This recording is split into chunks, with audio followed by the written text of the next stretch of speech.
Sabu passed away. His real name was Terry Brunk, and he was only 60 years old. PW Insider broke the news this morning. We don't know exactly when he died or the cause of death yet, but we do unfortunately know that he's no longer with us. I first read the news on X, but before seeing it, I saw a tweet from Rob Van Dam in which he tweeted an emoji with an index finger pointed up. I usually just associate that with the bloodline. I wasn't really thinking of Sabu, and when he did that, that was always a tribute to the original Sheik. But as I started to scroll down Twitter, I found the news, and it was a shock. I had known I know Sabu had health issues. That was reported a while ago, but I also knew that he wrestled last month, so I don't know what his health situation was at the time.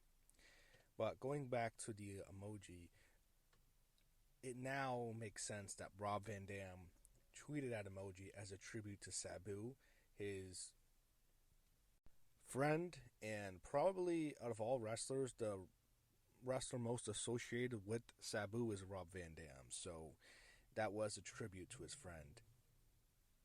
Sabu always would do that pose, which we always, whenever you see a photo of him taking with a fan, or he would always do that pose in which he has his head pointed up and he has his index finger pointed up to the sky as a tribute to the original Sheik. That was his uncle and the man who trained him. There was a story several years ago, I don't know exactly when it was, about him being in the hospital, and I vividly remember Tommy Dreamer, an ECW legend like Sabu, tweeting about it, so I don't know exactly what his health issues were, but that came to mind when this happened. So as I mentioned, he was trained by his uncle, the original Sheik. He told a story in numerous shoot interviews about being shot in the face at his friend's graduation party. And he said that the guy had two guns. One is a fake gun, one was the real gun. The fake gun was he used to shoot at his friend, who was shot in the stomach. But that wasn't with, bullets. That wasn't the real gun. But then Sabu chased after a guy and he got shot. The guy pointed a gun at his face and shot him right in the cheek. And he lost several of his teeth in, I think, the right side of his face. So after that incident, it's when he decided to go train with his uncle, the original Sheik. And he told a story of how his uncle would discipline him by having him chop wood all day, and he'd make him set up the ring. He had to set up the ring for 7 months before he actually got to go in it and train. The X account of Dark Side of the Ring recently released footage from the documentary, which is going to air this Tuesday on the original Sheik, and Sabu will be featured. Of course, he's the first guy you'd go to for a documentary like that. And Sabu was telling that exact story as I mentioned, so it's really a shock to so many people, and especially Dark Side of the Ring said it was a shock because he is going to be featured on this episode, on the next episode this Tuesday on the original Sheik. It came as a surprise. It really did, even though he did have health issues. Going back through his career, he's always going to be remembered as an ECW legend. He was an instrumental part of ECW. He was one of the cornerstones of the company. The man gave so much of his body, literally, and it's just unfortunate that he never got back anything remotely close to what he put into the business, especially in ECW. I think he's one of the guys most associated with ECW. During his time there, his battles with Rob Van Dam, and then later teaming with him, his battles with Jerry Lynn and Just Incredible were very memorable.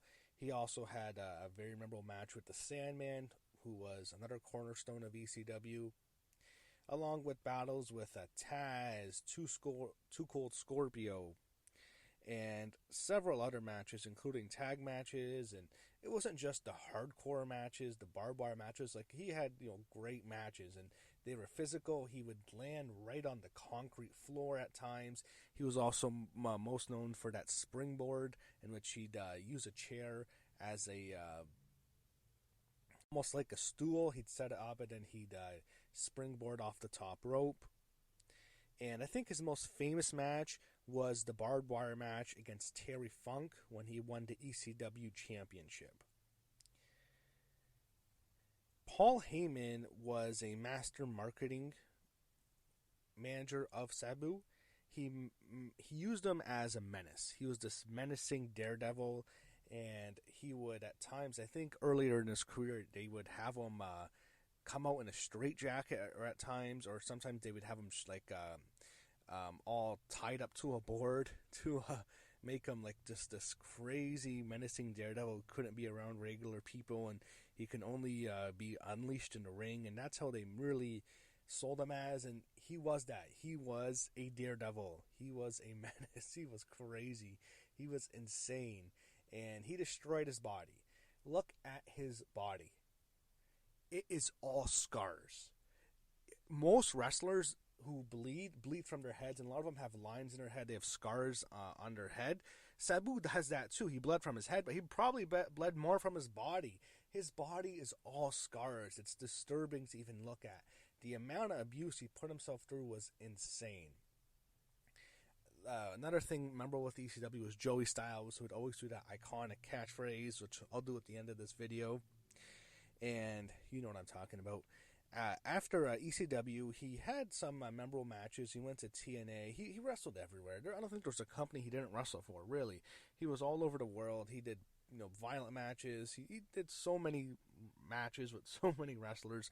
But another memorable match he had was when he went to TNA and he wrestled Abyss in a barbed wire match. That was great. So in 2005, he appeared at ECW's One Night Stand, which was a WWE-produced pay-per-view, and he was saving an injured Rob Van Dam from an attack by Rhino. And then he has a match with Rhino. He won. It was very memorable, and it was a cool moment, him returning to ECW. Fans went crazy. He did the big tribute to the Sheik at the end. It was just super... It was super memorable because they brought out the lights and then he appears and he's doing the pose. I just thought that was such a cool visual. And they would always do that they would bring out the lights and then he would appear. When WWE bought ECW in 2006, he was prominently featured at first. And he had several matches, not just in the new ECW brand, but also with wrestlers in WWE. He had a really good match with John Cena at Vengeance when he did this awesome leg drop onto Cena, in which he springboarded from the top rope into the leg drop onto Cena, who was on an announce table. And then he had a match with Rey Mysterio at ECW One Night Stand 2. This was actually for the world title match. And there was a spot where he does a DDT onto Rey on the outside, and there was a table set up, and Rey was standing on the table, and he DDTs him, and just the top part, or like the top side of the table actually breaks. It's hard to explain if you see it. And they sold it like both Sabu and Rey both broke their necks, which it looked like. It looked vicious. He also had a match with Big Show at SummerSlam, so he was used a lot, but as ECW... As time went on, they decided to focus more on what was called a new breed, and he did have a match at WrestleMania 23. His team won. It was the ECW Originals versus the New Breed. He teamed up with Rob Van Dam, the Sandman, and Tommy Dreamer, and they did win the match. One thing I remember is they actually had a match on ECW a couple days later, and they actually had an Extreme Rules match, which should have been the WrestleMania match, but the Originals lost. It should have just been an Extreme Rules match. They used all the weapons you can expect, and that should have been at WrestleMania, but that match should have happened with the Originals winning. He was released abruptly in 2007, and that was a string of first releases in which WWE just started getting rid of all the old ECW guys. And once Paul Heyman left in 2006, I think the writing was on the wall of what was going to happen with ECW, so it really wasn't too much of a surprise. And many originals were gone after that, but he was the first big name to be cut by WWE.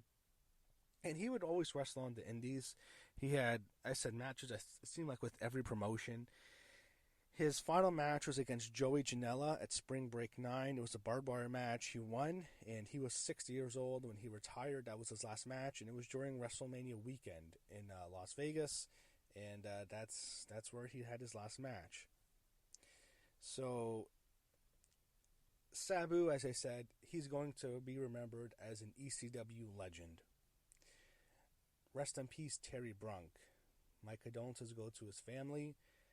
And as for the man he played, I want to say rest in peace. And this is a tribute to the homicidal, suicidal, genocidal, death-defying maniac, Sabu.